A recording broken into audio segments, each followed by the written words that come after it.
Selamat pagi anak-anak. Selamat berjumpa kembali dengan Bu Guru Suparni. Apa kabar kalian hari ini? Baik-baik, sehat, semangat, dan tentunya selalu ceria. Pada kesempatan ini, Ibu akan menyampaikan sebuah materi. Tetapi sebelumnya, marilah kita berdoa menurut agama dan kepercayaan kita masing-masing. Berdoa mulai. Berdoa selesai. Nah, pada hari ini Ibu akan menyampaikan pembelajaran atau tematika tentang peduli terhadap makhluk hidup. Subtema 1, hewan dan tumbuhan di lingkungan rumahku. Dan pembelajaran yang ketiga yaitu bagian-bagian tumbuhan dan fungsinya. Baik anak-anak, seperti yang Bu Guru jelaskan di depan tadi, Ibu akan membahas tentang bagian-bagian tumbuhan dan fungsinya. Bagian-bagian tumbuhan terdiri dari akar, daun, buah, batang, bunga, dan biji. Nah, pada kesempatan kali ini Ibu akan membahas tentang bagian tumbuhan yaitu akar. Bagian-bagian tumbuhan yang lain bisa Ibu jelaskan di lain kesempatan. Nah, apa yang dimaksud akar? Apa akar itu? Akar merupakan bagian tumbuhan yang berada di dalam tanah. Sedangkan fungsi akar yang pertama untuk melekatkan dan menopang tubuh tumbuhan agar tegak dan kokoh. Maksudnya bagaimana anak-anak? Nah, agar tumbuhan tidak mudah dicabut atau tidak mudah roboh. Nah, kemudian yang kedua, menyerap air dan zat-zat hara dari dalam tanah.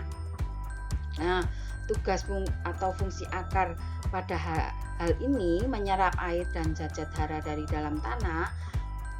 Fungsinya bagaimana? Mencari vitamin atau zat-zat yang dibutuhkan oleh tanaman itu sendiri agar tumbuh subur dan menghasilkan buah yang lebat. Kemudian pada tumbuhan tertentu berfungsi sebagai alat pertukaran udara. Contohnya pohon bakau dan pohon pandan. Siapa tahu apa itu pohon bakau dan tumbuhnya di mana?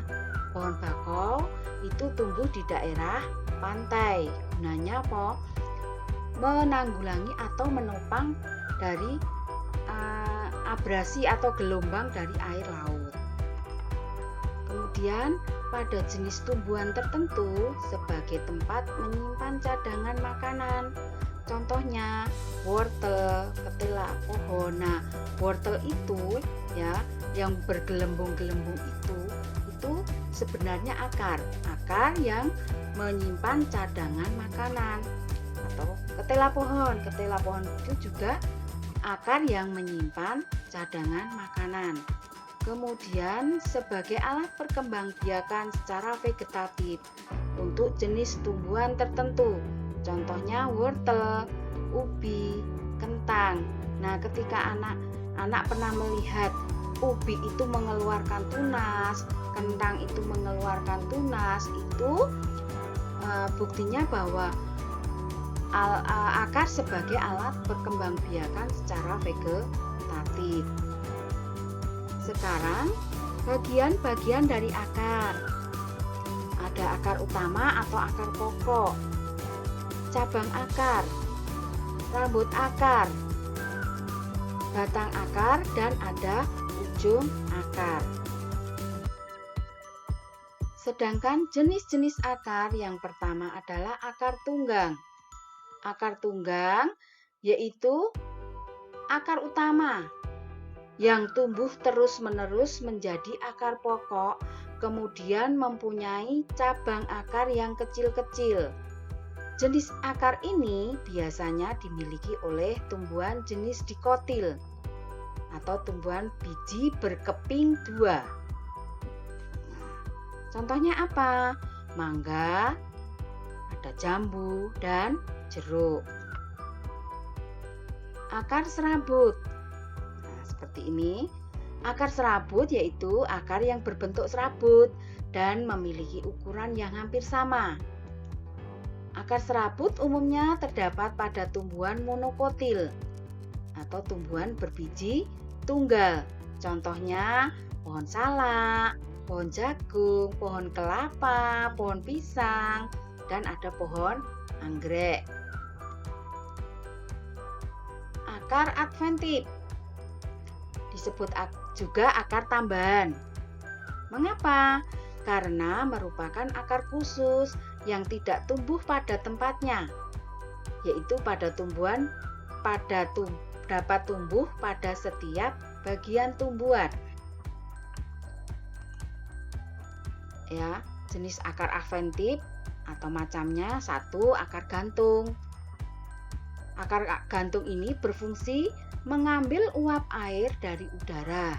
Contohnya pohon beringin. Nah, seperti ini. Nah, akarnya bergelantungan. Yang fungsinya tadi apa? Mengambil uap air dari udara. Kemudian akar napas. Nah, seperti ini. Tadi sudah melihat ya. Fungsinya untuk bernapas dan mengeluarkan zat tertentu, contohnya pohon bakau jenis api-api. Nah, seperti tadi sudah dijelaskan di depan. Akar tunjang. Nah, akar tunjang yaitu akar yang tumbuh dari segala arah, yang berfungsi sebagai penahan tumbuhan agar tidak roboh. Contohnya pohon pandan. Nah, pohon pandan itu mempunyai akar tunjang, akar yang tumbuh di segala arah karena untuk menopang tumbuhan itu sendiri, pohon pandan itu sendiri. Kemudian akar perekat. Akar perekat. Nah, akar yang tumbuh di sepanjang batang yang berfungsi untuk menempel pada kayu, tembok, ataupun tumbuhan lain. Contohnya pohon lada dan sirih. Nah, anak-anak, cukup sampai di sini materi dari Bu Guru. Semoga bermanfaat bagi kalian dan nanti dapat kalian simak kembali video Bu Guru. Dan tentunya tetap jaga kesehatan, tetap jaga kebersihan, sering berolahraga, dan jangan sampai lupa cuci tangan pakai sabun dan pakai masker ketika kita berpergian atau keluar rumah. Salam sehat.